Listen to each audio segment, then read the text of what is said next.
السلام علیکم ورحمۃ اللہ وبرکاتہ۔ کیسے ہیں آپ سب اور کیسا گزرا یہ ویک آپ کا؟ امید کرتی ہوں کہ آپ سب خیر اور عافیت کے ساتھ ہوں گے۔ جی الحمدللہ۔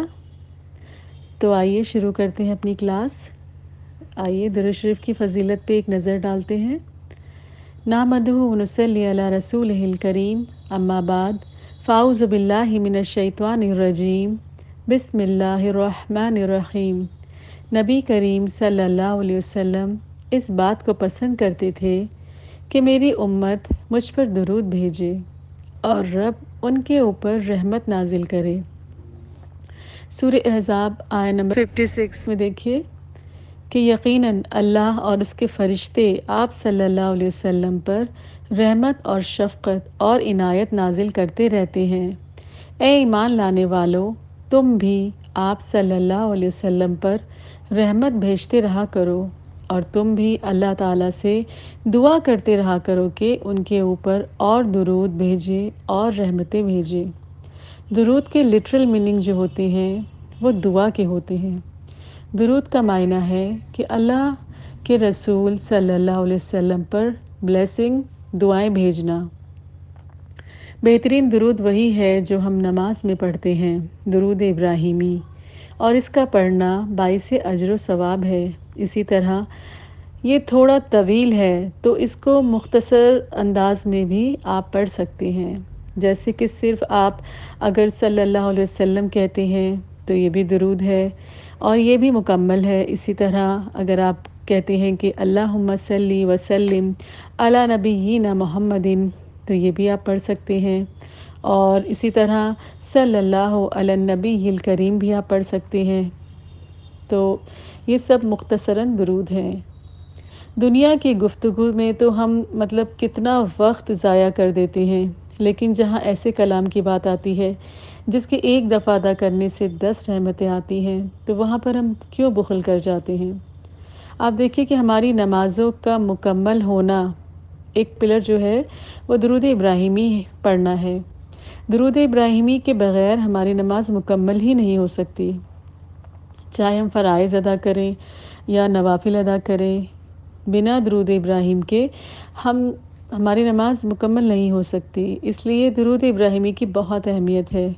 ایک چیز ذہن میں رکھیں کہ لفظ درود جو ہے یہ اصل میں پرشین لینگویج سے ہماری اردو زبان میں آیا ہے، جس کو ہم درود ابراہیمی کے نام سے ایک ٹرمینالوجی کے طور پر جانتے ہیں۔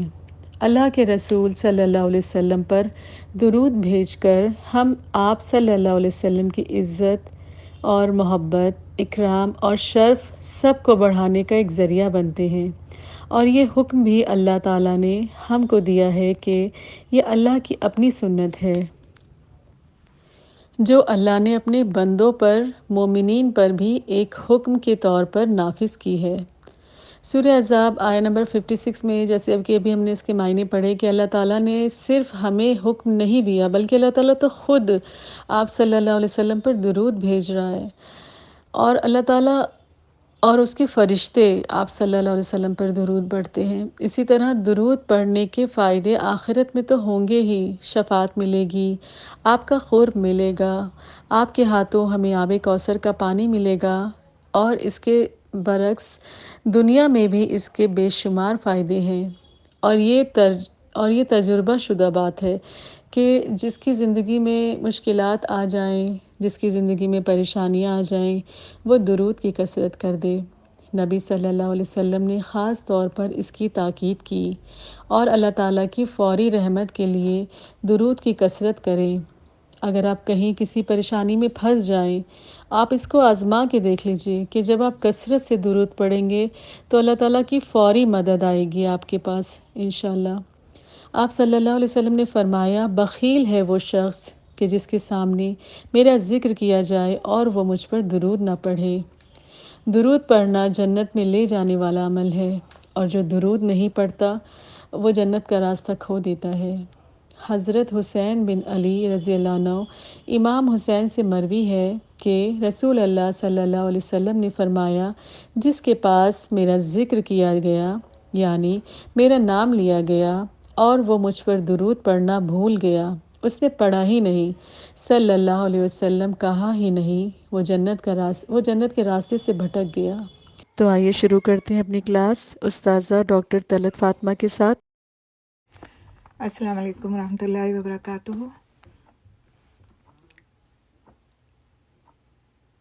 آواز آ رہی ہے آپ لوگ کو؟ ٹھیک ہے آواز؟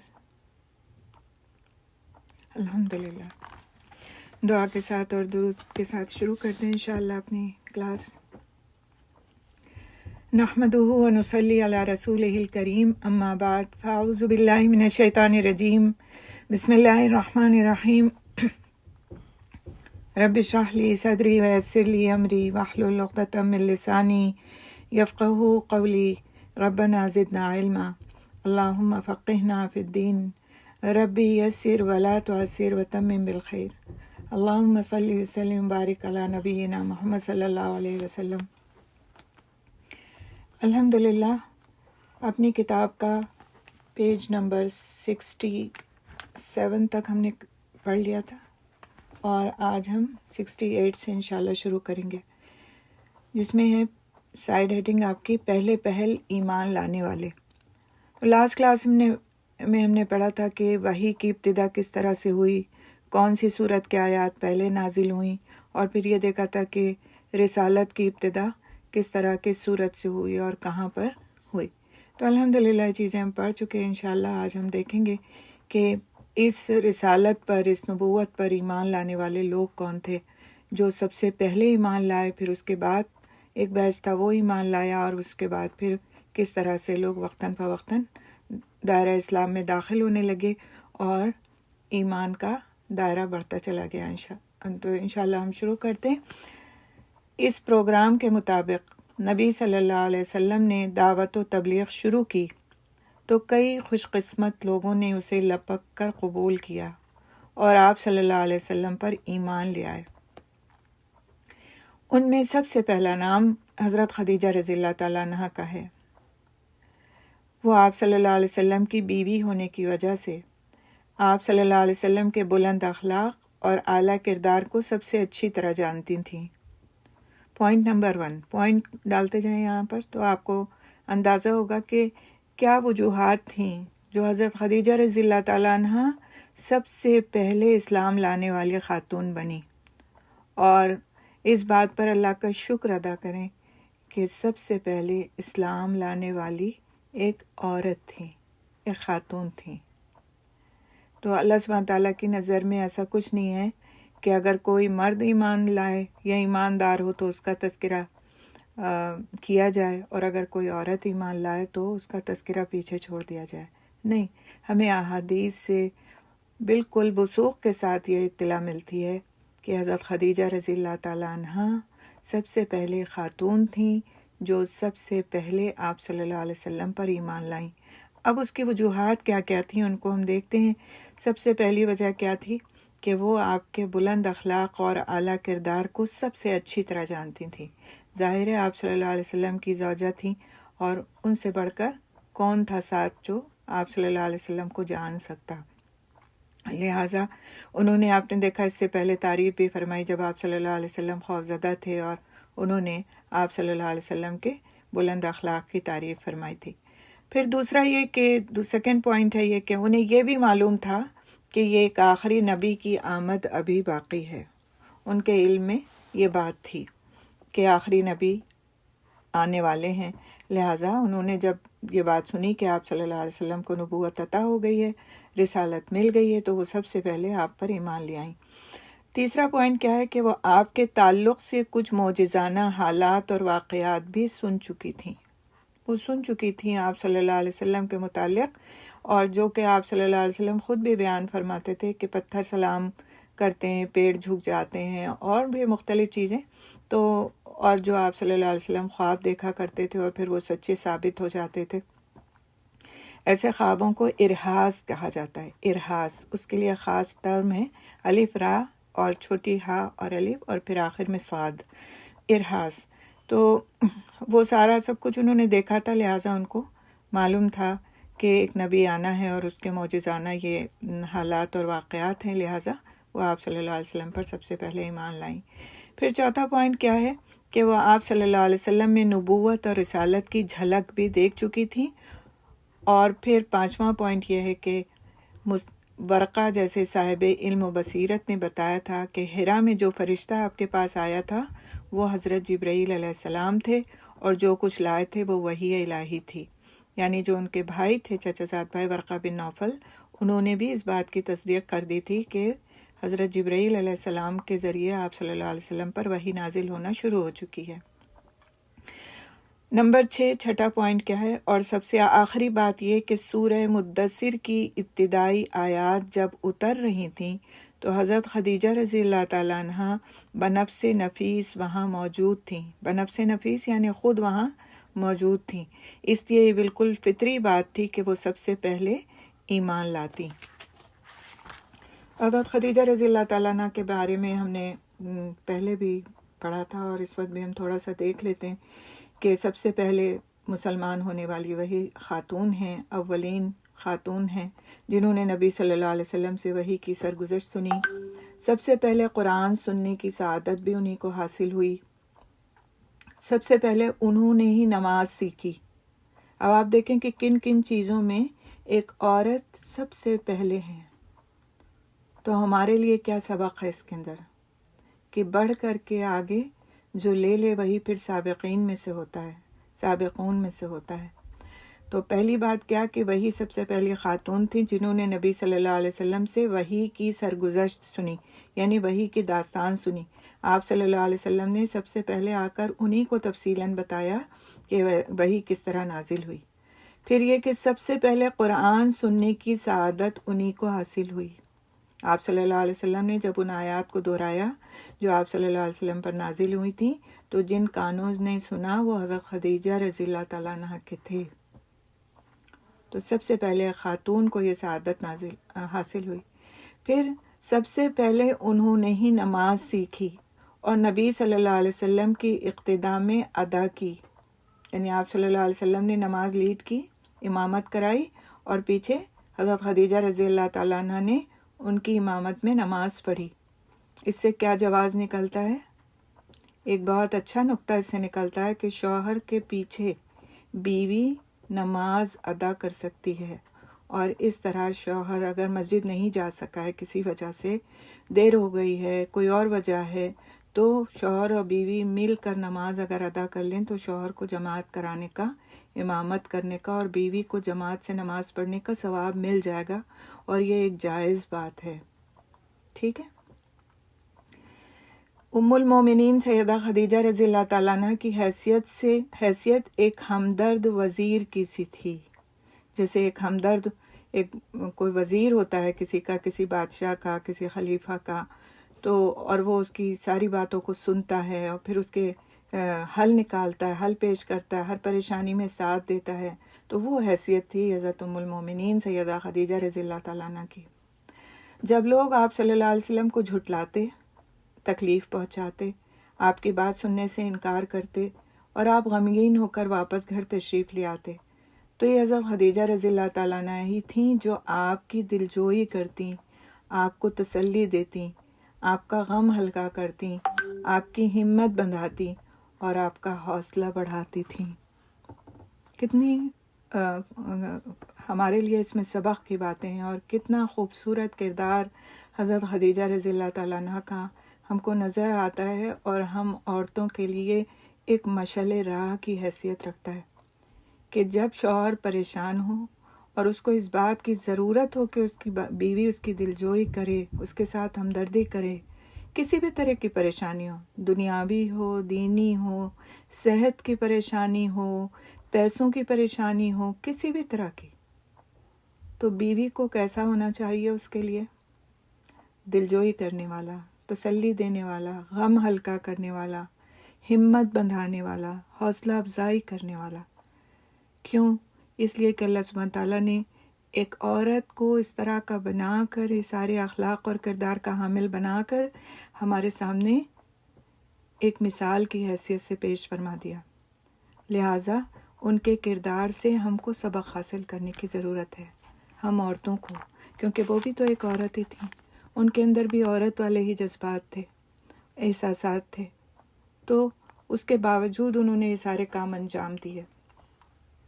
لہٰذا ایک عورت کے لیے ان کے اس کردار میں بڑا سبق ہے۔ اب اس کے بعد کون ایمان لایا؟ ادھر ان آیات کے اترتے ہی نبی صلی اللہ علیہ وسلم اپنے جگری دوست ابو بکر رضی اللہ تعالیٰ عنہ کے پاس گئے اور انہیں اپنی نبوت اور رسالت سے آگاہ کرتے ہوئے ایمان لانے کی دعوت دی۔ انہوں نے بے کھٹک ایمان قبول کیا اور فوراً تصدیق کرتے ہوئے حق کی شہادت دی۔ چنانچہ وہ اس امت کے سب سے پہلے مومن ہیں، سب سے پہلے مومن مرد ہیں۔ وہ آپ صلی اللہ علیہ وسلم سے 2 سال چھوٹے تھے اور آپ صلی اللہ علیہ وسلم کا کھلا چھپا سب کچھ جانتے تھے، لہٰذا ان کا ایمان لانا آپ صلی اللہ علیہ وسلم کی سچائی کا بہترین ثبوت ہے۔ تھوڑا سا حضرت ابو بکر رضی اللہ تعالیٰ عنہ کے بارے میں بھی مزید ہم پڑھتے ہیں۔ آپ کا نام عبداللہ، کنیت ابو بکر اور لقب صدیق اور عتیق تھا۔ والد کا نام عثمان اور کنیت ابو قحافہ تھی۔ کنیت عربوں میں جیسے ہمارے یہاں باپ کا نام ساتھ میں لگاتے ہیں، یا کوئی لوگ اپنے بیٹے کے نام سے اپنی کنیت رکھ لیتے تھے، تو یہ ان میں ایک معروف طریقہ تھا۔ والدہ کا نام ان کی جو تھا وہ سلمہ اور کنیت ام الخیر تھی۔ تو آپ صلی اللہ علیہ وسلم نے راجع بات یہ ہے کہ نبی صلی اللہ علیہ وسلم نے فرمایا تھا کہ انت عتیق اللہ من النار، آپ اللہ کی طرف سے آگ سے آزاد ہیں۔ اور اس کے علاوہ صدیق ہونے کی جو لقب ان کی وجہ ہے وہ یہ کہ رسول اکرم صلی اللہ علیہ وسلم نے معراج کی رات جبرائیل علیہ السلام سے کہا کہ میری قوم واقع اسراء اور معراج کے بارے میں میری تصدیق نہیں کرے گی۔ ابھی آگے ہم پڑھیں گے واقع اسراء اور معراج، تو آپ صلی اللہ علیہ وسلم نے فرمایا تھا کہ میری قوم میری تصدیق نہیں کرے گی۔ تو انہوں نے کہا کہ یعنی حضرت جبرائیل علیہ السلام نے فرمایا کہ ابو بکر آپ کی تصدیق کریں گے کیونکہ وہ صدیق ہیں۔ اسی تصدیق کی وجہ سے آپ کو یعنی حضرت ابو بکر رضی اللہ تعالیٰ عنہ کو دنیا اور آخرت میں ہمیشہ صدیق کے لقب سے یاد کیا جاتا رہے گا۔ تو سبحان اللہ، اتنا خوبصورت لقب ان کو دیا گیا اور ساری عمر کے لیے اور رہتی دنیا تک کے لیے وہ صدیق مشہور ہوئے۔ تو رسول اکرم صلی اللہ علیہ وسلم سے سیدنا ابو بکر رضی اللہ تعالیٰ عنہ کو والہانہ محبت تھی اور اسی بنا پر دوستی کا رشتہ قائم ہو گیا۔ دیرینہ تعلقات کی وجہ سے رسول اکرم صلی اللہ علیہ وسلم سے آپ رضی اللہ تعالیٰ عنہ کی قریب روزانہ ملاقات ہوتی۔ سیدہ عائشہ رضی اللہ تعالیٰ عنہ جو کہ حضرت ابو بکر رضی اللہ تعالیٰ عنہ کی بیٹی تھیں، فرماتی ہیں کہ ہم پر کوئی دن ایسا نہیں گزرا جب رسول صلی اللہ علیہ وسلم صبح اور شام ہمارے گھر تشریف نہ لائے ہوں۔ سیدنا ابو بکر صدیق رضی اللہ تعالیٰ عنہ زمانہ جاہلیت میں بھی پاک دامن تھے۔ نبی صلی اللہ علیہ وسلم کی طرح آپ بھی دعوت اسلام سے پہلے شراب اور بت پرستی سے کنارہ کش رہتے تھے۔ یعنی کہ زمانہ جاہلیت میں جب کہ یہ چیزیں عیب نہیں شمار ہوتی تھیں اور لوگوں کی زندگی تھی ان سب چیزوں کے ساتھ، لیکن وہ کبھی ان چیزوں میں نہیں پڑے تھے۔ حضرت ابو بکر صدیق رضی اللہ تعالیٰ عنہ انتہائی ملنسار، بلند اخلاق اور کامیاب تاجر تھے۔ لوگ ان کی اچھی عادتوں کی وجہ سے ان سے محبت کرتے تھے۔ علم الانساب عربوں کے ہاں بڑا قابل قدر علم تھا۔ علم الانساب کیا تھا کہ جیسے لوگوں کے حسب نسب کا علم، خاندانوں کے بارے میں علم کہ کون پھر باپ ہے تو پھر کون دادا ہے تو پھر اس سے آگے پردادا، اور پھر اس طرح خاندان کہاں سے کہاں تک پہنچتا ہے اور کون سے قبیلے کا کیا نسب ہے اور وہ نسب کس تک چل کے جاتا ہے۔ تو ان کو اس بارے میں بہت علم تھا اور بہت سارے قبائل کے بارے میں وہ یہ علم رکھتے تھے، نہ صرف یہ کہ اپنے خاندان اور قبیلے کے بارے میں۔ تو سیدنا ابو بکر صدیق رضی اللہ تعالیٰ عنہ اس علم کے ماہر تھے۔ لوگ آپ کے وسیع علم، حسن اخلاق، تجربے اور ذہانت کی وجہ سے آپ رضی اللہ تعالیٰ عنہ کی محفل میں حاضری کے آرزو مند رہتے تھے۔ لوگ آرزو کرتے تھے کہ وہ کوئی محفل ہو اور اس میں حضرت ابو بکر صدیق رضی اللہ تعالیٰ عنہ ہوں اور وہ اس میں شامل ہوں تاکہ وہ ان کے علم سے بہرہور ہو سکیں، ان کے علم سے فائدہ اٹھا سکیں، ان کے علم سے کچھ سیکھ سکیں۔ تو یہ حضرت ابو بکر رضی اللہ تعالیٰ عنہ کی تو پھر بات ہی کیا ہے، اور یہ کہ آپ صلی اللہ علیہ وسلم کے ہر جگہ ساتھی رہے، اپنی تعمر ساتھی رہے، اور جیسا کہ ہمیں معلوم ہے ہمارے خلیفہ اول وہی تھے، اور ان کے جو حسنات ہیں بہت زیادہ ہیں، اور اخلاق میں بہترین تھے، بہت رقیق القلب تھے۔ رقیق القلب کا مطلب ہے کہ جب قرآن پڑھتے تھے تو بہت رویا کرتے تھے، اور ان کو اپنے اوپر قابو نہیں رہتا تھا کہ وہ اپنے آپ کو روک سکیں اور نہ روئیں، اور اس طرح سے وہ روتے تھے کہ ان کی آواز ان کے گھر سے باہر تک چلی جاتی تھی رونے کی اور پڑھنے کی، اور لوگ اس سے متاثر ہوتے تھے۔ تو پوری کتابیں لوگوں نے لکھی ہیں ان کے بارے میں، اور ان کے جو مکارم اخلاق ہیں ان کے بارے میں۔ تو یہاں پر بس ہم مختصراً ہی اس کو رکھیں گے، تھوڑا سا اس کے بارے میں آپ رضی اللہ تعالیٰ عنہ کے بارے میں ایک آدھ چیز اور دیکھ لیتے ہیں، پھر انشاءاللہ آگے چلتے ہیں۔ رسول اکرم صلی اللہ علیہ وسلم نے آپ رضی اللہ تعالیٰ عنہ کے بارے میں فرمایا تھا کہ ارحم امتی بی امتی ابو بکر، میری امت میں میری امت پر سب سے زیادہ رحم کرنے والے ابو بکر ہیں۔ ابو بکر رضی اللہ تعالیٰ عنہ ان اکابر صحابہ میں سے سب سے زیادہ ممتاز اور محترم تھے جو اپنی تعریف کے کبھی آرزو مند نہیں ہوئے۔ وہ دنیاوی جاہ و جلال سے ہمیشہ بے نیاز رہے۔ ان کی تمنا صرف یہ تھی کہ اللہ ان سے راضی ہو جائے۔ ایک دن ان کے باپ نے ان سے کہا کہ اے میرے پیارے بیٹے، تو کمزور لوگوں کو آزادی دلاتا ہے، یعنی وہ کمزور غلام جو ہوتے تھے سوسائٹی میں ان کو خرید کر آزاد کرتے تھے۔ تو باپ نے کہا کہ تو کمزور لوگوں کو آزادی دلاتا ہے، تجھے چاہیے کہ تو ایسے مضبوط اور طاقتور افراد کو آزادی دلا جو تیرے مددگار بن سکیں اور تیرے دفاع کے کام آ سکیں۔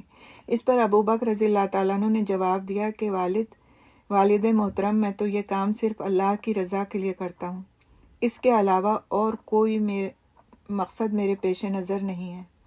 اس پر اللہ سبحانہ تعالیٰ نے یہ آیات نازل فرمائیں، سورہ لیل کی آیات ہیں، فَأَمَّا مَنْ آتَى وَاتَّقَى وَصَدَّقَ بِالْحُسْنَى وَلَسَوْفَ يَرْضَىٰ تک یہ آیات نازل فرمائیں۔ ان کا ترجمہ آپ کے سامنے رکھوں گی۔ پھر جس نے اللہ کی راہ میں دیا اور ڈرتا رہا۔ آپ دیکھیں کہ انہوں نے ایک عمل کیا دنیا میں، کمزوروں کو آزادی دلائی، اور اللہ سبحانہ تعالیٰ نے ان کا ذکر قرآن میں نازل فرما دیا۔ کیا فرمایا اللہ سبحانہ تعالیٰ نے؟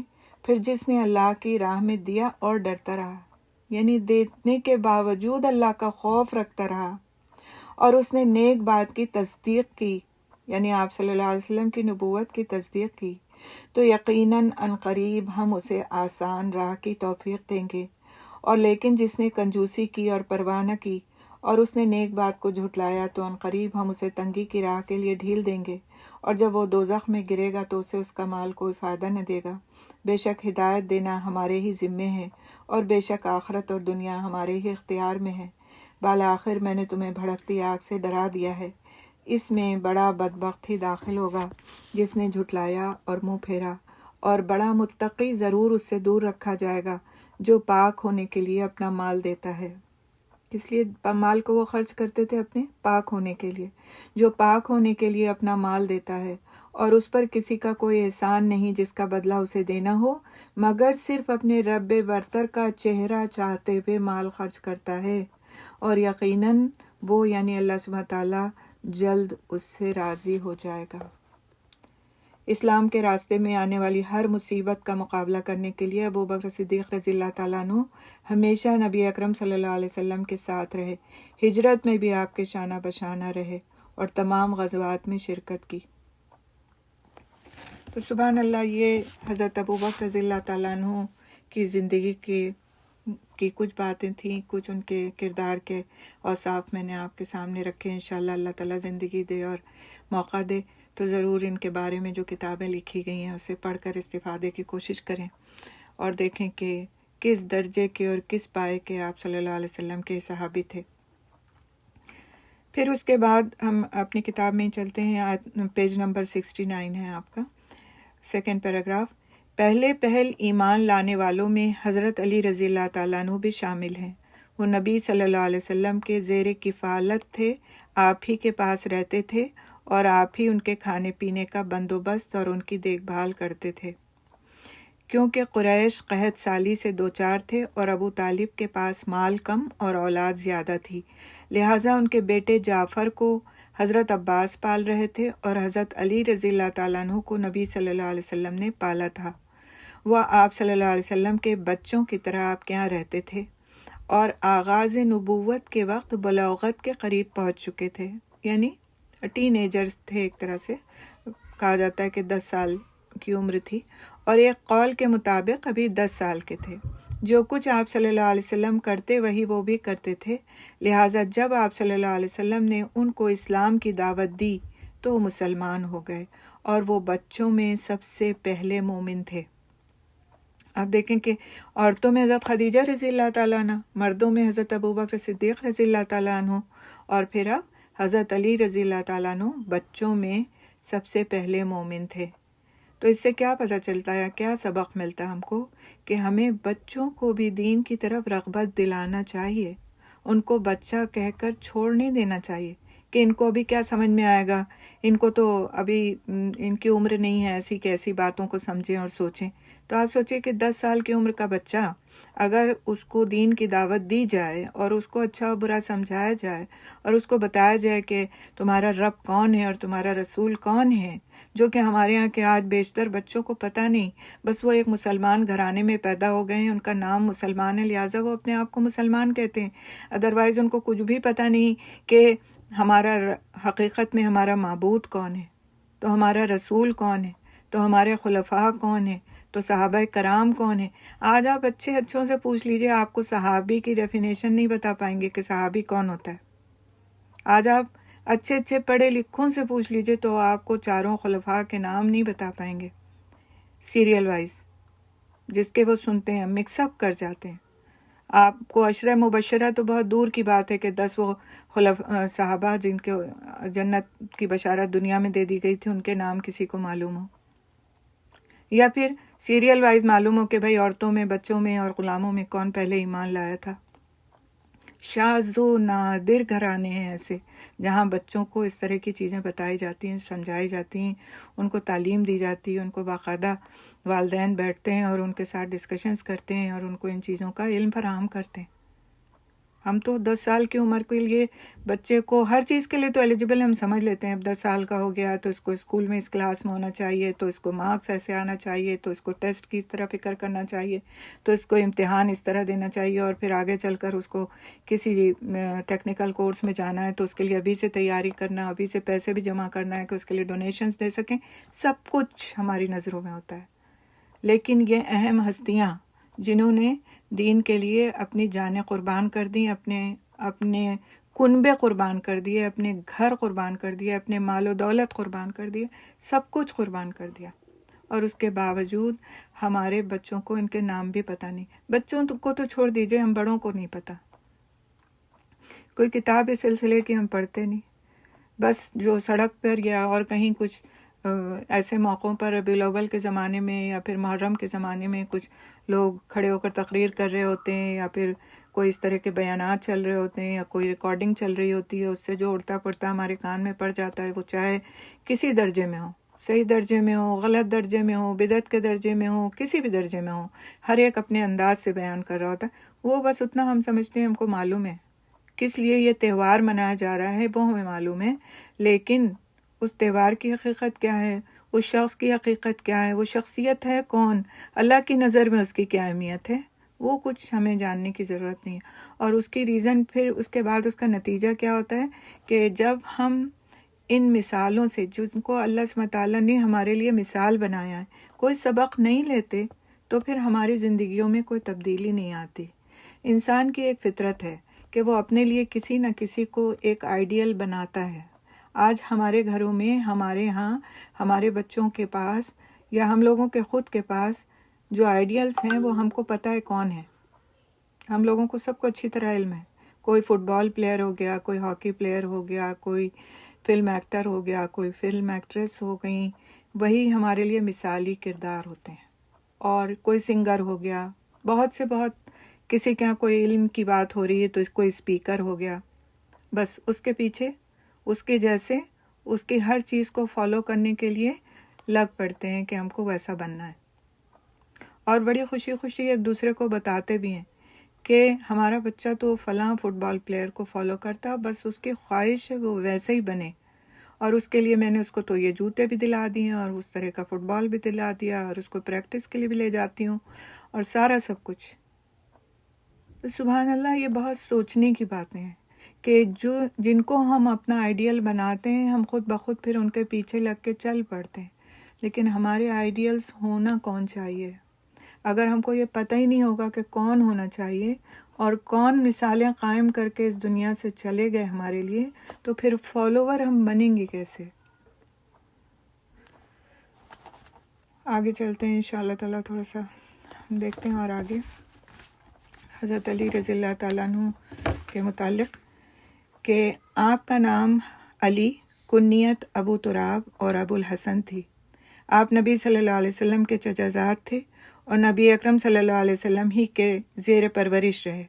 آپ بعثت نبوی سے 10 برس پہلے پیدا ہوئے، یعنی نبوت سے 10 سال پہلے۔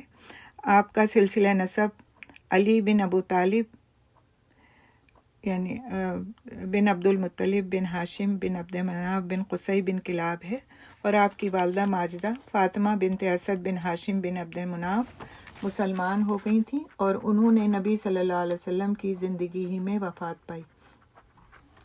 حضرت علی رضی اللہ تعالیٰ عنہ کے جو کارنامے ہیں، جو بہادری اور شجاعت ہے ان کی، وہ مشہور ہے، اور آپ ہمارے چوتھے خلیفہ تھے، اور آپ کی ذات میں ہمارے لیے بہت سارے سبق ہیں۔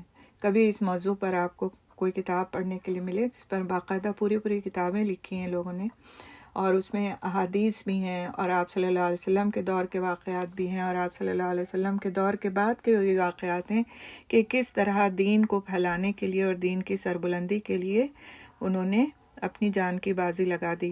ایک واقعہ جو ہجرت کے وقت کا ہے، جو بہت مشہور ہے، ہو سکتا ہے آپ لوگوں نے بھی سنا ہو، کہ جب ہجرت کی رات آپ صلی اللہ علیہ وسلم جب نکل رہے تھے تو اس وقت ضروری تھا کہ کوئی شخص آپ صلی اللہ علیہ وسلم کی جگہ پر موجود ہو، تاکہ قریش کو یہ احساس نہ ہو پائے کہ آپ صلی اللہ علیہ وسلم اپنے گھر میں موجود نہیں ہیں، کیونکہ وہ تو آپ کے قتل کے در پہ تھے اور گھر کو بھی چاروں طرف سے گھیر لیا تھا۔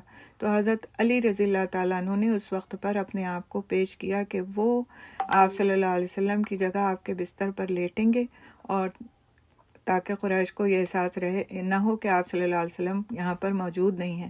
اور آپ صلی اللہ علیہ وسلم ایسا اس لیے چاہتے تھے کہ جو قریش کی امانتیں آپ کے پاس ہیں ان کو لوٹایا جا سکے، تو کوئی ایسا شخص ہو جو آپ کے جانے کے بعد انہیں پہنچا دے، لوٹا دے، کہ آپ صلی اللہ علیہ وسلم تو اب ہجرت کر کے جا رہے تھے، نہ جانے کب آنا ہوتا اور کب دینا ہوتا، اور آپ صلی اللہ علیہ وسلم کو لوگ امین سمجھتے تھے اور اپنی امانتیں رکھواتے تھے۔ لہٰذا حضرت علی رضی اللہ تعالیٰ عنہ، آپ سوچیں کہ کتنے کم عمر کے تھے اس وقت، بالکل ینگ، اور انہوں نے اپنے آپ کو اس خطرناک کام کے لیے پیش کر دیا۔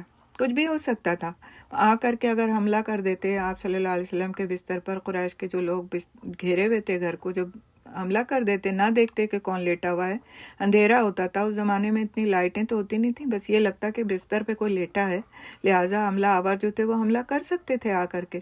لیکن ان سارے خطرات کو پس پش ڈال کر کے آپ صلی اللہ علیہ وسلم کی محبت میں سرشار حضرت علی رضی اللہ تعالیٰ عنہ نے اپنے آپ کو پیش کر دیا کہ میں یہ کام سر انجام دوں گا، اور سبحان اللہ انہوں نے اس کام کو سر انجام دیا، اور اللہ سبحانہ تعالیٰ کے نزدیک عشرہ مبشرہ میں سے ٹھہرے، یعنی کہ ان 10 لوگوں میں سے جن کو جنت کی بشارت اس دنیا میں دے دی گئی۔ تو سبحان اللہ، اگلے جو شخص تھے وہ حضرت زید رضی اللہ تعالیٰ عنہ تھے۔ تو اسی طرح پہلے پہل ایمان لانے والوں میں رسول اکرم صلی اللہ علیہ وسلم کے آزاد کردہ غلام حضرت زید بن حارثہ بن شراحیل کلبی تھے۔ یہ کون تھے، ان کے بارے میں دیکھتے ہیں، اسی آپ کی کتاب میں ہی ہے، اسی پیراگراف کو دیکھیے۔ یہ دور جاہلیت میں گرفتار کر کے بیچ دیے گئے تھے، پھر انہیں حکیم بن حزام نے خرید کر اپنی پھوپھی حضرت خدیجہ رضی اللہ تعالیٰ عنہ کو دے دیا تھا، اور حضرت خدیجہ رضی اللہ تعالیٰ عنہ نے انہیں رسول اکرم صلی اللہ علیہ وسلم کے حوالے کر دیا تھا۔ جب ان کے والد اور چچا کو ان کی موجودگی کا علم ہوا تو وہ رسول اکرم صلی اللہ علیہ وسلم کے پاس حاضر ہوئے، یعنی بہت کافی انہوں نے پیسہ اکٹھا کیا تھا اپنے قبیلے سے، اور پیسہ اکٹھا کر کے تو پھر وہ آئے تھے کہ آ کر کے اپنے بیٹے کو چھڑا لیں۔ باپ اور چچا دونوں حاضر ہوئے اور عرض کیا کہ فدیہ لے کر چھوڑ دیں اور فدیہ لینے میں بھی احسان فرمائیں۔ آپ صلی اللہ علیہ وسلم نے کیا کیا؟ آپ صلی اللہ علیہ وسلم نے زید کو بلایا اور اختیار دیا کہ چاہے آپ کے پاس رہیں، چاہے والد اور چچا کے ساتھ چلے جائیں۔ انہوں نے آپ صلی اللہ علیہ وسلم کے ساتھ رہنا پسند کیا۔ حضرت زید رضی اللہ تعالیٰ عنہ نے آپ صلی اللہ علیہ وسلم کے ساتھ رہنا پسند کیا، غلامی کی زندگی کو ترجیح دی اس بات پر کہ وہ آزاد ہو کر اپنے چچا اور باپ کے ساتھ، جن سے وہ برسوں سے جدا تھے، ان کے ساتھ چلے جائیں۔ تو آپ بتائیں کہ ایسا کیسے ہو سکتا ہے؟ کوئی بچہ ہو، بچپن سے الگ ہو گیا اور پھر اس کے اچانک سے والد آ جائیں، چچا آ جائیں کہ اب تم چلو، ہم تمہیں آزاد پیسے خرچ کر کے آزاد کرا کے لے جانے آئے ہیں، اور وہ کہہ کہ نہیں ہمیں آپ کے ساتھ نہیں جانا۔ تو پھر وہ جس شخص کے ساتھ رہ رہا ہے اس کا کردار کیسا ہوگا، اس کی سیرت کیسی ہوگی، اس سے اس بچے کی محبت کیسی ہوگی۔ اب تو وہ جوان ہو گئے تھے، محبت اور تعلق کیسا ہوگا جو انہوں نے اس بات پر ترجیح دی، اپنے باپ اور چچا کے ساتھ آزادی کی زندگی گزارنے پر اس بات کو ترجیح دی کہ وہ آپ صلی اللہ علیہ وسلم کے ساتھ غلامی کی زندگی گزاریں۔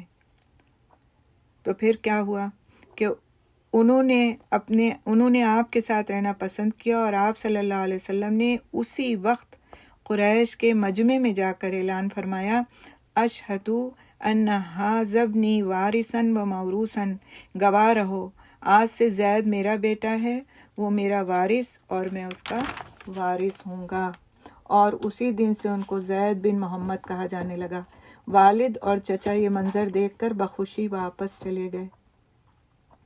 یعنی کہ والد اور چچا نے جب یہ دیکھا کہ آپ صلی اللہ علیہ وسلم نے ان کو اپنا بیٹا بنا لیا ہے اور بیٹا اس بات کو ترجیح دے رہا ہے، اور آپ صلی اللہ علیہ وسلم نے ان کو آزاد فرما دیا تھا، تو پھر وہ چلے گئے اور ان کو زید بن محمد کہا جانے لگا۔ لیکن یہ سارا واقعہ نبوت سے پہلے کا ہے۔ اسلام آیا تو اس نے منہ بولے بیٹے کا رواج ختم کر دیا اور حضرت زید کو زید بن حارثہ کہا جانے لگا۔ یعنی آپ صلی اللہ علیہ وسلم نے یہ جو ان کو اپنا بیٹا کہا تھا، تو یہ بیٹا کہنے کا کسی کو اسلام نے اس رواج کو ختم کر دیا کہ کوئی کسی کا باپ نہ ہو، یعنی کہ جو ایک نسب سے باپ ہونے کا تعلق ہے وہ نہ ہو، اور اس کو اپنے نسب کے ساتھ ملائے اور اس کو اپنا بیٹا، ایسے کوئی کسی کو بیٹا کہہ دے تو کوئی بات نہیں ہے، لیکن یہ ظاہر کرنا کہ یہ میرا اصلی بیٹا ہے، ایسا پھر اسلام نے اس کو ناجائز قرار دیا، اور پھر قرآن میں اس کے لیے احکامات بھی ہیں۔ تو یہ چاروں حضرات اس دن ایمان لائے تھے جس دن سورت مدثر کی ابتدائی آیات نازل ہوئی تھیں۔ کہنے والوں نے ان میں سے ہر ایک کے متعلق کہا ہے کہ سب سے پہلے وہی ایمان لایا، یعنی کہ سب نے، لیکن اب آپ نے دیکھا کہ سیکوینس وائز ہر ایک کا ایک مختلف اسٹیٹس ہے۔ حضرت خدیجہ رضی اللہ تعالیٰ عنہ ایک خاتون ہیں، پھر حضرت ابوبکر رضی اللہ تعالیٰ عنہ ایک میچور مرد ہیں، پھر حضرت علی رضی اللہ تعالیٰ عنہ ایک بالکل ینگسٹر ہیں، اور حضرت زید رضی اللہ تعالیٰ عنہ ایک غلام ہیں۔ لہٰذا ہر ایک کا اسٹیٹس ڈفرینٹ ہے، لیکن ایمان لانے والوں میں سے چار یہ لوگ جو تھے یہی پہلے ایمان لانے والے کہے جاتے ہیں۔ اس کے بعد حضرت ابوبکر رضی اللہ تعالیٰ عنہ بھی تبلیغ میں سرگرم ہو گئے، یعنی اب انہوں نے بھی تبلیغ کا کام کرنا شروع کر دیا، اور حق رسالت ادا کرنے میں نبی صلی اللہ علیہ وسلم کا دایاں بازو بن گئے۔ وہ بڑے پاک دامن، پسندیدہ، نرم مزاج، شریف، دریا دل اور معزز تھے۔ عرب کے انساب و واقعات سب سے زیادہ جانتے تھے۔ ان کے کردار و اخلاق میں جود و سخا، علم و فضل، لین دین اور میل جول کی خوبیاں موجود تھیں، اور اسی وجہ سے ان کے پاس ہر قسم کے لوگوں کی آمد و رفت برابر رہا کرتی تھی۔ اب جس کو وہ بھلا اور بھروسے کے لائق محسوس کرتے اسے اسلام کی دعوت دے دیتے۔ اس طرح کبار صحابہ کی ایک جماعت نے، کبار صحابہ یعنی کہ جو بڑے صحابہ تھے، یعنی جنہوں نے سب سے پہلے اسلام کو قبول کیا، اس بنیاد پر ان کو کبار کہا جا رہا ہے۔ کبار صحابہ کی ایک جماعت نے ان کے ذریعے سے اسلام قبول کیا۔ حضرت ابو بکر رضی اللہ تعالیٰ عنہ کی دعوت دینے کے نتیجے میں انہوں نے اسلام قبول کیا۔ اب آپ دیکھیں کہ یہاں پہ ایک بہت ہی جس کو کہتے ہیں نفیس پہلو نکلتا ہے اس بات کا کہ اچھا دوست انسان کے لیے کتنا کارآمد ہوتا ہے۔ حضرت ابو بکر صدیق رضی اللہ تعالیٰ عنہ جیسا دوست رسول اکرم صلی اللہ علیہ وسلم کو اللہ سبحانہ تعالیٰ نے عطا فرمایا، اور اس طرح یہ بھی اللہ سبحانہ تعالیٰ کا ایک بہت بڑا احسان تھا کہ پھر وہ تبلیغ میں ان کے ساتھی بن گئے۔ تو ہمیشہ دوست بھی جو ہیں وہ انسان کی زندگی میں بہت اہم کردار ادا کرتے ہیں۔ دوست اچھا ہے تو نیک کاموں میں آپ کی مدد کرنے والا ہوگا، دوست اچھا نہیں ہے تو وہ آپ کو آپ کے نیکی کے کاموں سے روکنے والا اور آڑے آنے والا بن جائے گا۔ تو اب کیا ہوا کہ بہت سے لوگوں نے ان کے ذریعے سے اسلام قبول کیا، جس میں سر فہرست کون کون ہیں؟ عثمان بن عفان اموی، یہ جو اینڈ میں اموی اسدی ابھی نام جب میں پڑھوں گی تو آپ دیکھیے گا تو یہ خاندانوں کے نام ہیں جو اصل نام کے ساتھ لگے ہوئے ہیں۔ عثمان بن عفان اموی، زبیر بن عوام اسدی، عبد الرحمن بن عوف زہری، سعد بن ابی وقاص زہری اور طلحہ بن عبید اللہ تیمی رضی اللہ تعالیٰ عنہم اجمعین کے نام آتے ہیں۔ تو یہ 5 صحابہ کرام کے نام آتے ہیں۔ ان سب کو ابو بکر رضی اللہ تعالیٰ عنہ نے اسلام کی حقیقت سے آگاہ کیا اور انہیں نبی صلی اللہ علیہ وسلم کے پاس لے آئے، تو ان سب نے اسلام قبول کر لیا۔ تو اب ان 5 لوگوں نے جنہوں نے ان 4 کے بعد اسلام کو قبول کیا، ان کے بارے میں ہم ذرا سا مختصراً دیکھ لیتے ہیں۔ عثمان بن عفان رضی اللہ تعالیٰ عنہ، سبحان اللہ، آپ کو پتہ ہے ان کے بارے میں کہ یہ ہمارے تیسرے خلیفہ ہیں۔ پہلے حضرت ابو بکر رضی اللہ تعالیٰ عنہ، دوسرے حضرت عمر بن خطاب رضی اللہ تعالیٰ عنہ اور تیسرے حضرت عثمان بن عفان رضی اللہ تعالیٰ عنہ۔ تو ان کے جو کردار کی ایک بہت بڑی خوبی ہے، ان میں بہت ساری خوبیوں کے ساتھ ان کی حیا کا ذکر ملتا ہے کہ بہت زیادہ حیا والے تھے، اور دوسرا جو ان کا ذکر ملتا ہے کہ بہت مالدار ہونے کے باوجود بہت زیادہ سخاوت کرنے والے تھے۔ ان کے آزاد کردہ غلاموں کی تعداد 2400 بتائی جاتی ہے، یعنی 2400 غلاموں کو انہوں نے آزاد کیا تھا۔ طبرانی کی روایت ہے کہ فرشتے بھی ان کی موجودگی میں حیا کرتے ہیں، یعنی کہ ہوتا ہے نا کہ اگر کوئی انسان ایک کام کر رہا ہے تو جو اس کے ساتھ اور موجود ہے وہ بھی اس بات پر مائل ہو جاتا ہے کہ وہ بھی ویسے ہی کام کرے، لہٰذا ان کے لیے کہا جاتا ہے کہ یہ اتنے حیا والے تھے کہ فرشتے بھی ان کی موجودگی میں حیا کرتے تھے۔ ایک مثال دی گئی ان کی حیا کی۔ اسی طرح ہم دیکھتے ہیں کہ ان کی اور بھی بہت ساری خوبیاں ہیں اور باقاعدہ اس پر کتابیں لکھی گئیں۔ تو ان کا نام جو تھا وہ عثمان تھا، ان کے والد کا نام عفان تھا اور والدہ کا نام عروہ تھا، اور زمانہ جاہلیت میں ان کی کنیت ابو عمر تھی۔ جب سیدہ رقیہ رضی اللہ تعالیٰ عنہ کے بطن سے ان کا بیٹا عبداللہ پیدا ہوا تو آپ نے ابو عبداللہ کی کنیت اختیار کر لی۔ نبی صلی اللہ علیہ وسلم کی 2 صاحبزادیاں یکے بعد دیگرے ان کی نکاح میں آئیں، لہٰذا ان کا لقب ذوالنورین یعنی 2 نوروں والا پڑ گیا۔ تو کوئی بھی ایسا خوش نصیب فرد نہیں جس کے عقد میں کسی نبی کی یکے بعد دیگرے 2 بیٹیاں آئی ہوں۔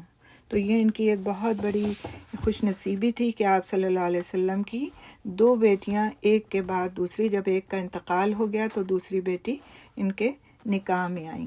اسی طرح سعد بن ابی وقاص ہیں، تو جب یہ ایمان لائے سعد بن ابی وقاص تو ان کی ماں نے کیا کیا کہ کھانا پینا چھوڑ دیا اور ان سے کہا کہ تم جب تک اس ایمان سے اپنے دستبردار نہیں ہو جاؤ گے تب تک میں کھانا پینا نہیں کھاؤں گی۔ تو 3 دن گزر گئے اور قبیلے کے لوگ، خاندان کے لوگ ان کو لعنت ملامت کرنے لگے کہ تم کیسے شخص ہو، تمہیں اپنی ماں کی پرواہ نہیں ہے کہ تم وہ کھانا پانی نہیں کھا رہی اور تم دین نہیں چھوڑ سکتے اپنے۔ تو انہوں نے اپنی والدہ سے فرمایا کہ اگر آپ کے پاس آئے، بہت محبت سے پیار سے ان کے سے خوش آمدیں کرتے رہے 3 دن تک کہ آپ کھا لیں کچھ، پی لیں کچھ، یہ نہیں کہ ان کی طرف سے بالکل ہی لاپرواہ ہو گئے اور کہا کہ جو آپ مرتی ہیں جیتی ہیں جو بھی ہوتا رہے، میں تو نہیں چھوڑوں گا، اس طرح کا رویہ نہیں اختیار کیا۔ انہوں نے خوش آمدیں کی، ان کے پاس آئے، ان کو سمجھایا، ان کو ہر طرح سے قائل کرنے کی کوشش کی، لیکن انہوں نے اپنی ایک ضد باندھ لی تھی۔ تو لہٰذا آخر میں جب تیسرا دن ہو گیا اور وہ ان کی حالت غیر ہونے لگی تو وہ آئے اور انہوں نے کہا کہ والدہ اگر آپ کے پاس 1000 زندگیاں ہوں اور ایک کے بعد وہ ایک ختم ہوتی چلی جائیں پھر بھی میں جس دین پر ہوں اس کو میں نہیں چھوڑ سکتا۔ اور جب انہوں نے اپنا یہ حتمی فیصلہ سنا دیا تو پھر ان کی والدہ جو تھیں اپنے راہ راست پہ آ گئیں اور اپنا انہوں نے کھانا پینا شروع کر دیا کہ وہ مایوس ہو گئیں کہ اب یہ نہیں بدلنے والا، یہ اب جس دین پہ چلا گیا اس سے اپنا رخ نہیں موڑنے والا۔ تو سورہ لقمان کی آیت نمبر 15 میں بھی ہم کو یہ بات ملتی ہے کہ اگر تم کو تمہارے والدین شرک کا حکم دیتے ہیں، ایسی چیز کا حکم دیتے ہیں جو اللہ سبحانہ تعالیٰ کے احکام سے ٹکراتی ہے، شرک کا حکم دیتے ہیں تم کو، تو پھر تمہیں اس کے ماننے کی ضرورت نہیں ہے۔ اور یہاں پر ہماری ایک بہت بڑی جس کو کہتے ہیں شک کا ایک ازالہ بھی ہو جاتا ہے کہ اگر والدین اپنی اولاد سے کوئی ایسا کام کرنے کے لیے کہتے ہیں جو شرک اور بدعت ہے اور کسی ایسی بات کی طرف اس کو لانا چاہتے ہیں کہ جو گناہ کا کام ہے، آج کے دور میں آپ سوچیں گے کہ کون ایسے والدین ہوں گے جو اپنے بچوں کو جو ہے گناہ کے کام کی طرف لانا چاہتے ہوں گے، لیکن آج کے دور میں ایسے لوگ موجود ہیں۔ خالی اس دور میں ہی نہیں تھے، آج اگر گھر میں بچے نیکی کی طرف آتے ہیں، داڑھی رکھ لیتے ہیں تو والدین ان کو پسند نہیں کرتے اور ان کو غلط طرح سے غلط مشورے دیتے ہیں۔ اسی طرح سے بچیاں اگر حجاب کر لیتی ہیں، مائیں نہیں کر رہی ہوتی تو ان کو جو ہے شرمندگی ہوتی ہے اور وہ اب چاہتے نہیں کہ ہماری بچیاں حجاب کریں، اور اس کے لیے طرح طرح کی لوگ تعویلیں پیش کرتے ہیں کہ تم نے ایسا کیا تو آج کی سوسائٹی میں تم فٹ نہیں ہو پاؤ گی، پھر تمہاری شادی کے وقت پریشانیاں ہوں گی، پھر یہ ہو جائے گا، پھر وہ ہو جائے گا، ایسے ایسے خدشے جس کا کوئی بنیاد نہیں ہوتی، اور اولاد کو صرف اپنی خواہشات کی غلامی کے لیے وہ اولاد کو بھی سیدھے راستے پر چلنے نہیں دینا چاہتے۔ اور یہ بھی یہاں تک ہوتا ہے کہ اگر بچوں نے کچھ پڑھ لکھ لیا ہے، کچھ سیکھ لیا ہے، کچھ سمجھ لیا ہے اور وہ ان بدعتوں پر عمل نہیں کرنا چاہتے جو ان کے خاندان میں چلی آ رہی ہیں، تو ان کو یہ کہہ کر قائل کیا جاتا ہے کہ کیا تم باپ دادا کے طریقوں کو چھوڑ دو گے؟ تمہارے اندر اتنی ہمت آ گئی ہے، یہ ہمارے یہاں برسوں سے ہوتا چلا آیا، یہ ہمارے گھر کی روایت ہے، یہ ہوتا ہی چلا آیا، لہٰذا تم چھوڑ دو گے اسے؟ تمہارے اندر اتنی جرأتیں آ گئی ہیں۔ تو ایسی بات نہیں ہے کہ یہ اس طرح کے والدین اس دور میں تھے، اس طرح کے والدین اپنی جہالت کی وجہ سے اس دور میں بھی موجود ہیں۔ تو حقیقت میں کرنے کا کام کیا ہے کہ آپ دیکھیں ان کے کردار میں ہمیں یہ نظر نہیں آتا کہ انہوں نے اپنی ماں کو ستایا یا پریشان کیا یا ان کی کیئر نہیں کی، سب کچھ کیا انہوں نے، لیکن جب اللہ کے راستے کی اور اللہ کے حکم کی بات آ گئی تو پھر انہوں نے ایک حتمی فیصلہ کر لیا کہ مجھے کیا کرنا ہے، اور وہاں پر وہ نہیں جھکے، وہاں پر انہوں نے اس بات کو جواز نہیں بنایا، یہ نہیں کہا کہ نہیں میری تو والدہ مر جائیں گی، میں تو چھوڑ دیتا ہوں دین اور مجھ پر تو اس بات کا گناہ ہو جائے گا۔ تو آج کیا ہوتا ہے، آج بچیاں یہ کہہ کر کے چل پڑتی ہیں والدین کے راستے پر کہ اگر میں نے ان کی بات نہیں مانی تو مجھ سے ناراض ہو جائیں گی اور مجھے جو ہے نا آگ کر دیں گے۔ والد جو ہیں باپ لڑکوں کو اکثر دھمکی دیتے ہیں کہ تم نے فلاں کام نہیں کیا تو ہم تمہیں آگ کر دیں گے۔ تو اس طرح کے رویے والدین کے کس وقت ہوتے ہیں؟ جب ان کے پاس صحیح علم موجود نہیں ہوتا اور وہ اپنے بچوں کو بھی صحیح راستے پر چلنے نہیں دیتے۔ تو ایسے موقعوں پر بچوں کے لیے فرائض میں یہ بات نہیں ہے کہ پھر وہ والدین کی بات کو مانیں، وہ نافرمانی میں شمار نہیں ہوگا اللہ کی نظر میں، کیونکہ سب سے زیادہ فرما برداری کا حقدار ہمارا رب ہے، ہمارا معبود ہے، جس کی بات کو اور جس کے حکم کو مانا جائے، اس کے بعد کسی اور کا درجہ آتا ہے۔ تو اگر رب کے حکم سے کسی کی بھی بات ٹکراتی ہے، جو کہ والدین ہیں سب سے زیادہ حقدار، ان کی بھی بات اگر ٹکراتی ہے تو پھر ان کی بات پر عمل نہ کرنے کی بالکل 100% اولاد کو چھوٹ ہے، لیکن کسی بھی حال میں ان کے ساتھ بدسلوکی کا کوئی جواز نہیں ملتا۔ اگر والدین کافر بھی ہیں، مشرک بھی ہیں، تو بھی ان کے ساتھ رویے کو غلط نہیں رکھا جائے گا، ان کی بے ادبی نہیں کی جائے گی، ان کے ساتھ معاملات کو خراب نہیں کیا جائے گا، ان کے لیے جس طرح سے ادب کا معاملہ کرنا ہے اسی طرح کیا جائے گا۔ والدین کیسے بھی اپنے معاملات میں ہوں، وہ نہیں آتے، نہیں سمجھتے، آپ کی صحیح بات پہ کو بھی نہیں سمجھنا چاہتے، اپنی ضدوں پر اڑے ہوئے ہیں، تو پھر ان کی ضدوں میں ساتھ نہیں دینا، لیکن ان کا خیال، ان کے ساتھ اخلاق کا اچھا رکھنا، ان کے ساتھ ادب کا معاملہ، خدمت کا معاملہ، اور جو کہا گیا ہے کہ تم اپنے شانوں کو ان کے لیے جھکا کے رکھو، یعنی ان کے ساتھ تعظیم کا، ان کے ساتھ سلوک کا معاملہ کرو، وہ سارے معاملات ایک اولاد اپنی والدین کے ساتھ برقرار رکھے گی، اس میں کمی نہیں کرے گی۔ اس کی اجازت نہیں ہے کہ تم اگر وہ تمہیں غلط بات کا حکم دیتے ہیں تو تم ان کو جھڑک دو، ان کے ساتھ بدتمیزی کرو، ان کو یہ کہو کہ آپ جاہل ہیں، آپ کو کچھ نہیں آتا۔ ایسا کہنے کا ہمیں ہمارے دین سے نہ کوئی مثال ملتی ہے، نہ کوئی واقعہ ملتا ہے، نہ کوئی آیت ملتی ہے، نہ کوئی حدیث ملتی ہے۔ ہر جگہ ہم کو ان کے ساتھ اچھا ہی معاملہ رکھنے کے لیے کہا گیا ہے، اور اپنے علم کو اچھی طرح ان تک پہنچانے کی بات کہی گئی کہ ان تک پہنچاؤ باتوں کو حکمت کے ساتھ، اپنے عمل کے ذریعے، اپنے اخلاق کے ذریعے۔ دیکھیں، اخلاق ایک ایسی چیز ہوتی ہے کہ اور احسان ایک ایسی چیز ہوتی ہے کہ وہ جو ہے نا پھر اگلے کی زبان بند کر دیتی ہے کہ یہ تو بندہ اگر اپنے راستے پر، صحیح راستے پر چل رہا ہے، لیکن ہمارے ساتھ کچھ برا نہیں کرتا، ہمارے ساتھ کوئی بدمعاملگی نہیں کرتا۔ بہت سی لڑکیاں ایسے گھروں میں بیاہ کر کے جاتی ہیں جہاں پر ان کی سسرالوں میں بہت سے ایسے کام ہو رہے ہوتے ہیں جو دینی حساب سے، اسلامی حساب سے صحیح نہیں ہوتے، بدعتوں میں شمار ہوتے ہیں۔ پھر وہ وہاں جا کر کے پریشان ہوتی ہیں کہ ہم کیا کریں، ہم کیا کریں، ہمیں کیا کرنا چاہیے۔ انہیں اپنے اخلاق سے، اپنے خدمتوں سے سب سے پہلے دلوں کو جیتنے کا کام کرنا چاہیے، تاکہ وہ پھر اپنی بات کو کنوے کر سکیں۔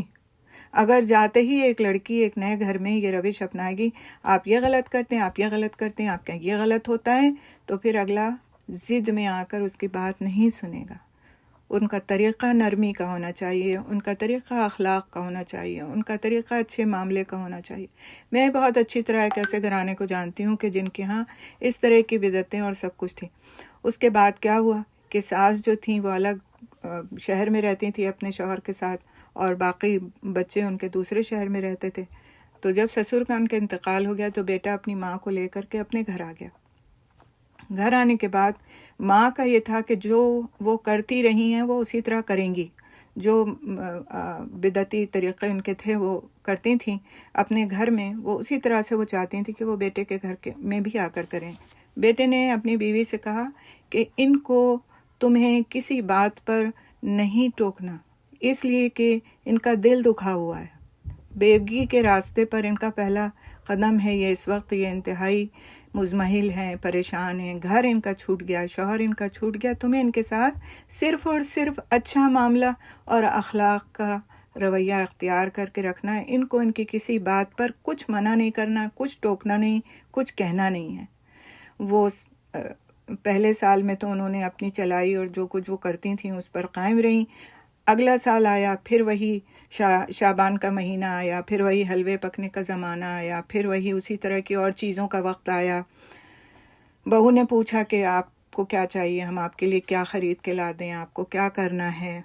انہوں نے بالکل ہی بہت مطمئن انداز میں جواب دیا کہ مجھے کچھ نہیں کرنا ہے، کچھ نہیں کرنا ہے۔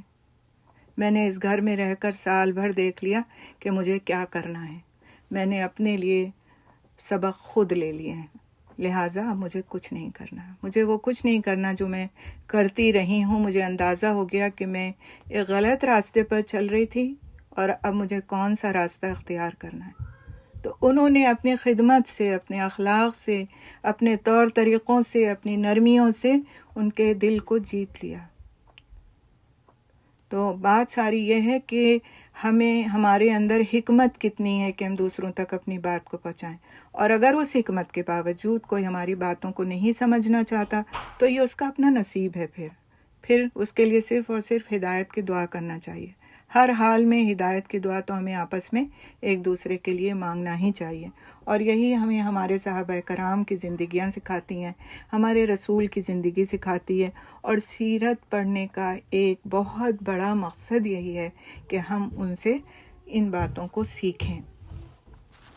پھر اس کے بعد جو نام نظر آتا ہے وہ ہم کو عبد الرحمن بن عوف رضی اللہ تعالیٰ عنہ کا نظر آتا ہے، عشرہ مبشرہ میں سے تھے، اور ایک دن میں انہوں نے 30 غلام آزاد فرمائے۔ صاحب ثروت تھے، سخی تھے، بہت مال و دولت تھا، ایک دن میں 30 غلام آزاد فرمانے کا ان کا ریکارڈ ہے، اور ان کے لیے آپ صلی اللہ علیہ وسلم نے اس طرح سے فرمایا کہ بے شک ہر امت کا ایک امین ہوتا ہے، اور اے امت ہمارے امین ابو عبیدہ بن جراح ہیں۔ اتنا مال و دولت ہونے کے باوجود انہوں نے سب کچھ چھوڑ کر کے، ہر چیز، گھر بار، مال و دولت، سب کچھ چھوڑ کر کے جب ہجرت فرمائی اور آپ صلی اللہ علیہ وسلم کے پاس تشریف لائے، تو آپ صلی اللہ علیہ وسلم نے اس طرح سے فرمایا تھا کہ انہوں نے بہت نفع بخش تجارت کی ہے، یعنی اللہ سبحانہ تعالیٰ کے ساتھ تجارت ہے، انہوں نے جو کچھ انہوں نے چھوڑا ہے اللہ کے ہاں اس کا بہت بہترین بدلہ ہے۔ اور جب ان کو رسول اکرم صلی اللہ علیہ وسلم نے جن انصاری مدینے کے جن صحابی کے ساتھ ان کا مواخات کا رشتہ قائم کیا تھا، یہ ہوا تھا کہ جب ہجرت ہوئی ہے، پڑھیں گے انشاءاللہ آپ کے مواخات کا رشتہ کیا تھا، نہیں کہ ایک مہاجر کو اور ایک انصاری کو بھائی بھائی بنا کر کے ان کو ایک ساتھ رہنے کے لیے کہا جاتا تھا کہ اب وہ دونوں ایک دوسرے کے ساتھ رہیں، اور ایک ظاہر انصاری جو ہے ان کے پاس گھر مکان سب کچھ ہے تو وہ اپنے مہاجر بھائی کی دیکھ بھال کریں، کیونکہ مہاجرین جو آ رہے تھے ان کے پاس تو کچھ بھی نہیں تھا۔ تو جب ان کو جس کے ساتھ میں بھائی بنایا گیا تھا، جب انہوں نے ان کو اپنا سب کچھ دینے کی پیشکش کی کہ یہ میرے پاس 2 باغ ہیں تو یہ ایک آپ لے لیں، میری 2 بیویاں ہیں تو میں ایک کو طلاق دوں گا تو آپ اس سے نکاح کر لیں، حد درجے کی ان کے ساتھ خیرخواہی کی، تو انہوں نے کہا سب کچھ آپ کو مبارک ہو اور آپ مجھے بس بازار کا راستہ دکھا دیں۔ تو بہت اچھے تاجر تھے، بہت اچھی ان کے اندر صلاحیت تھی تجارت کی، اور پھر اس کے بعد انہوں نے تجارت کی اور اس حد تک آگے بڑھتے چلے گئے تجارت میں اپنے کہ ایک ایک دن میں 30 غلام انہوں نے صدقہ کیا اور آزاد کرائے۔ تو سبحان اللہ، اس طرح کی شخصیتیں، یہ تو صرف ایک ایک چیز میں آپ کو بتاتی چل رہی ہوں، کیونکہ بہت ہی یہ ایسی شخصیات ہیں کہ ان پر پوری کتابیں موجود ہیں، تو اللہ تعالیٰ ضرور توفیق دے اور اس کو پڑھیں، آپ لوگ انشاءاللہ تلاش کریں، پڑھیں۔ اسی طرح طلحہ بن عبید اللہ کا نام آتا ہے، تو ان کے بیٹے موسیٰ، ان کے بیٹے کا نام تھا موسیٰ، تو اپنے باپ سے روایت کرتے ہیں کہ ان کے باپ نے ان کو بتایا تھا، یعنی طلحہ نے ان کو بتایا تھا کہ رسول اکرم صلی اللہ علیہ وسلم نے احد والے دن مجھے الخیر کا لقب دیا، تبوک کے موقع پر الفیاض کا لقب دیا، اور حنین والے دن الجود کا لقب دیا۔ الجود کا مطلب ہے انتہائی سخی، جود و سخا ہم پڑھتے ہیں نا، تو اسی سے ہے الجود۔ الجود کا جو لقب تھا تو اس کا مطلب ہے انتہائی سخی، اور یہ لقب آپ کو دیا گیا تھا جنگ حنین والے دن آپ صلی اللہ علیہ وسلم دیا تھا۔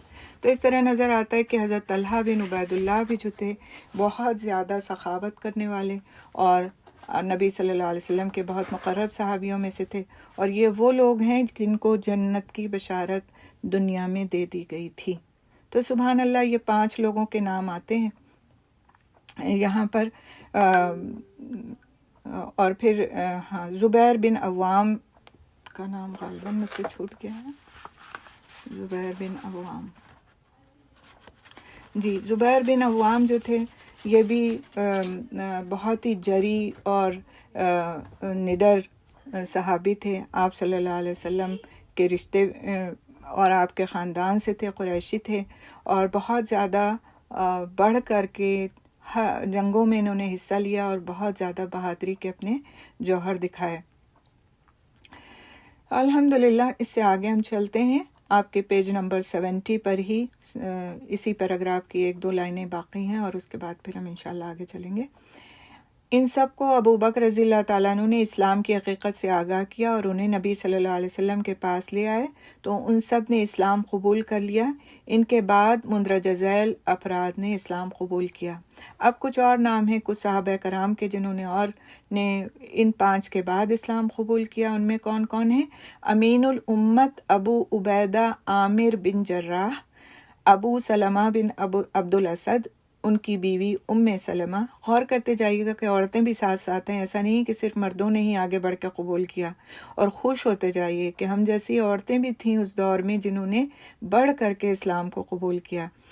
ان کی بیوی ام سلمہ، ارقم بن ابی الارقم، عثمان بن مظعون، ان کے بھائی قدامہ بن مظعون اور عبداللہ بن مظعون، عبیدہ بن حارث بن مطلب بن عبد مناف، سعید بن زید بن عمر بن نفیل اور ان کی بیوی حضرت عمر رضی اللہ تعالیٰ عنہ کی بہن فاطمہ بنت خطاب، خباب بن ارت، جعفر بن ابی طالب اور ان کی بیوی اسما بنت امیس، خالد بن سعید بن عاص اور ان کی بیوی امینہ بنت خلف، پھر ان کے بھائی عمر بن سعید بن عاص، حاطب بن حارث، ان کی بیوی فاطمہ بنت مجلل اور ان کے بھائی خطاب بن حارث اور ان کی بیوی فقیہہ بنت یسار، نیز ان کا ایک اور بھائی معمر بن حارث، مطلب بن اظہر اور ان کی بیوی رملہ بنت ابو عوف اور نعیم بن عبداللہ بن نحام رضی اللہ تعالی عنہم اجمعین۔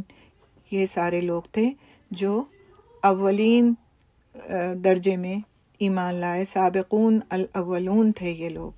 یہ سب لوگ قریشی تھے اور قریش کی مختلف شاخوں سے تعلق رکھتے تھے۔ اس ابتدائی دور میں قریش کے علاوہ دوسرے قبائل سے جو لوگ اسلام لائے ان کے نام یہ ہیں، یعنی ابھی جو ہم نے نام پڑھے وہ قریشیوں کے تھے، قریش کے قبیلے کے تھے جس سے آپ صلی اللہ علیہ وسلم تھے۔ اور پھر دوسرے قبائل میں سے جو لوگ ایمان لائے ان میں عبداللہ بن مسعود حضلی، مسعود بن ربیعہ القاری، عبداللہ بن جہش اور ان کے بھائی ابو احمد بن جہش، صہیب بن سنان رومی، عمار بن یاسر انسی، ان کے والد یاسر اور والدہ سمیہ، اور عامر بن فہیرہ رضی اللہ تعالیٰ عنہم اجمعین۔ اوپر ذکر کی گئی خواتین کے علاوہ جن عورتوں نے اسلام کی طرف سبقت کی ان کے نام ہیں ام ایمن برکت حبشیہ، جو نبی صلی اللہ علیہ وسلم کو بچپن میں گود کھلایا کرتی تھیں اور آپ کے والد کی لونڈی تھیں، حضرت عباس رضی اللہ تعالیٰ عنہ کی بیوی ام الفضل لبابۃ الکبریٰ بنت حارث ہلالیہ، اور اسما بنت ابو بکر صدیق رضی اللہ تعالیٰ عنہم و عنہن اجمعین۔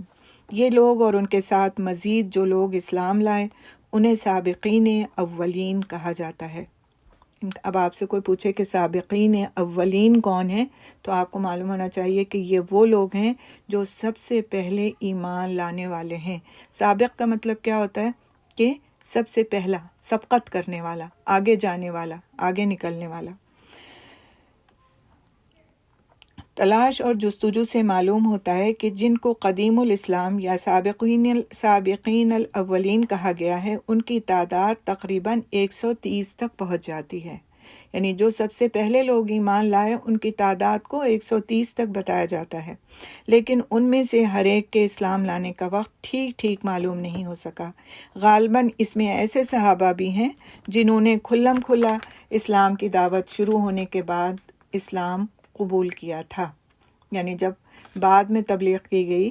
ابھی تو یہ جو 3 سال کا عرصہ ہے اس میں بالکل خاموشی کے ساتھ تبلیغ کا کام کیا جا رہا ہے۔ حضرت ابوبکر رضی اللہ تعالیٰ عنہ کے پاس کوئی آتا ہے تو وہ اس کو چپ چاپ دین کے بارے میں بتاتے ہیں اور لے جاتے ہیں، اور آپ صلی اللہ علیہ وسلم کے پاس جاتا ہے وہ شخص، و جا کر کے وہ اسلام کو قبول کر لیتا ہے، لیکن ابھی کھلے عام دعوت کا کوئی چرچا نہیں ہو رہا۔ تو یہ جو لوگ 130 کی تعداد جن کی بتائی جاتی ہے یہ اس وقت ایمان لے آئے جب ابھی کھلے عام تبلیغ نہیں کی گئی تھی، اس بات کو دھیان میں رکھنا ہے آپ کو۔ پھر ہے اہل ایمان کی عبادت اور تربیت۔ جیسا کہ گزر چکا ہے سورہ مدثر کی ابتدائی آیات کے بعد وہی پے در پے آتی رہی۔ کہا جاتا ہے کہ اس کے بعد سب سے پہلی سورت جو نازل ہوئی وہ سورہ فاتحہ ہے۔ اب آپ کو یاد رکھنے کی کیا بات ہے کہ جب سب سے پہلی وحی نازل ہوئی، نبوت ملی جس وحی کے ذریعے، وہ سورہ علق کی شروع کی 5 آیات ہیں۔ اس کے بعد جب رسالت ملی تو سورہ مدثر کی شروع کی آیات ہیں۔ پھر اس کے بعد جو اگلی سورت پوری نازل ہوئی وہ سورہ فاتحہ ہے۔ اس میں اہل ایمان کو حمد اور دعا کا طریقہ بتایا گیا ہے۔ کیا کیا بتایا گیا ہے سورہ فاتحہ میں؟ غور کیجیے گا۔ پہلا پوائنٹ ہے اس میں اہل ایمان کو حمد اور دعا کا طریقہ بتایا گیا ہے، یعنی کہ اللہ سبحانہ تعالیٰ کی تعریف کیسے کی جائے اور اللہ سبحانہ تعالیٰ سے دعا کس طرح کی جائے، یہ سورہ فاتحہ میں ہم کو بتایا گیا۔ پوائنٹ نمبر 2، اللہ کی ہستی کی چند جامع صفات بیان کر کے اس کا ٹھیک تصور دیا گیا ہے۔ کیا ہیں وہ جامع صفات؟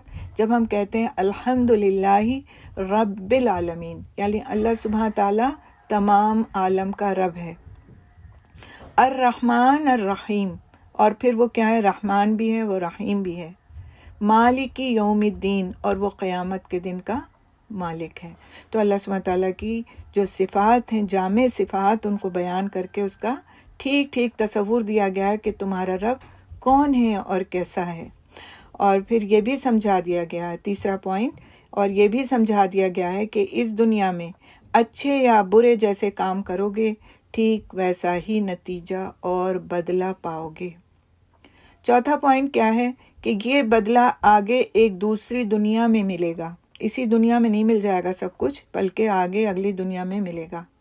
پانچواں پوائنٹ ہے کہ اس کے علاوہ کامیابی اور سعادت کے راستے کی پہچان بھی بتائی گئی ہے۔ اس صورت میں کامیابی اور سعادت کے راستے کی پہچان بتائی گئی ہے۔ آخر میں جب ہم کہتے ہیں، پہلے تو ہم دعا کرتے ہیں اہدنا الصراط المستقیم، اب وہ سیدھا راستہ ہے کیا؟ صراط الذین انعمت علیہم، ان لوگوں کا راستہ جس پر تو نے انعام فرمایا، اور ان لوگوں کا راستہ نہیں جو بھٹک گئے اور جو گمراہ ہو گئے۔ اس طرح دین حق کا سارا ماحصل اس صورت کے چند سادہ بولوں میں آ گیا ہے، اور حمد اور دعا کی شکل میں بندے کو اس کی تعلیم دی گئی ہے۔ کہا جاتا ہے کہ رسالت شروع ہونے کے بعد سب سے پہلا جو حکم دیا گیا وہ نماز کا حکم تھا۔ حضرت جبرائیل علیہ السلام نے تشریف لا کر نماز اور وضو کا طریقہ بتایا، اور صبح و شام 2 رکعت نماز پڑھنے کا حکم دیا۔ صرف اتنا حکم تھا، 2 رکعت نماز صبح، 2 رکعت نماز شام کو۔ جو آج ہم نماز پڑھتے ہیں، وہ نماز جب آپ صلی اللہ علیہ وسلم کو سکھائی گئی ہے، وہ تھا وہ وقت جب معراج کے موقع پر آپ صلی اللہ علیہ وسلم کو نماز دی گئی، 5 وقت کی نماز، اور پھر اس کا طریقہ، اس کے اوقات اور اس کے لیے جو احکامات تھے وہ حضرت جبرائیل علیہ السلام نے بعد میں آ کر آپ صلی اللہ علیہ وسلم کو سکھائے۔ لیکن شروع میں کیا سکھایا گیا تھا کہ نماز کا طریقہ، وضو کا طریقہ، اور صبح شام کی 2 رکعت نماز پڑھنے کا حکم۔ یوں مکمل طہارت اہل ایمان کی علامت ٹھہری۔ وضو کو نماز کی شرط قرار دیا گیا۔ سورہ فاتحہ نماز کی اصل اور حمد و تسبیح نماز کے اوراد و وظائف قرار پائے۔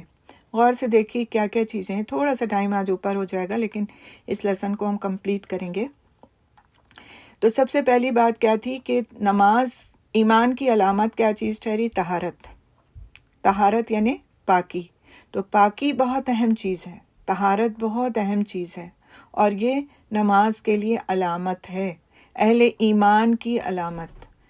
خالی نماز کے لیے ہی یہ شرط نہیں ہے، لیکن کسی کے پاس اگر کوئی مومن ہے، ایمان والا ہے، تو اس کو اپنی پاکی اور طہارت کا اہتمام کرنا ہے، چھوڑ نہیں دینا ہے کہ چھینٹیں پڑ گئی تھیں، کوئی بات نہیں، تو ہمارے کپڑے ناپاک ہیں اس لیے ہم نماز نہیں پڑھیں گے۔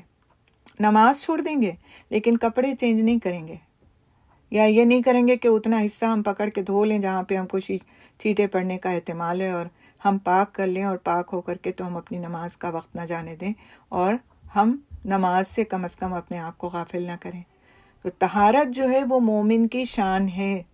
ایک شخص پر قبر میں عذاب ہو رہا تھا، اور آپ صلی اللہ علیہ وسلم کو یہ بات بتائی گئی کہ اس پر قبر کا عذاب کیوں ہو رہا ہے۔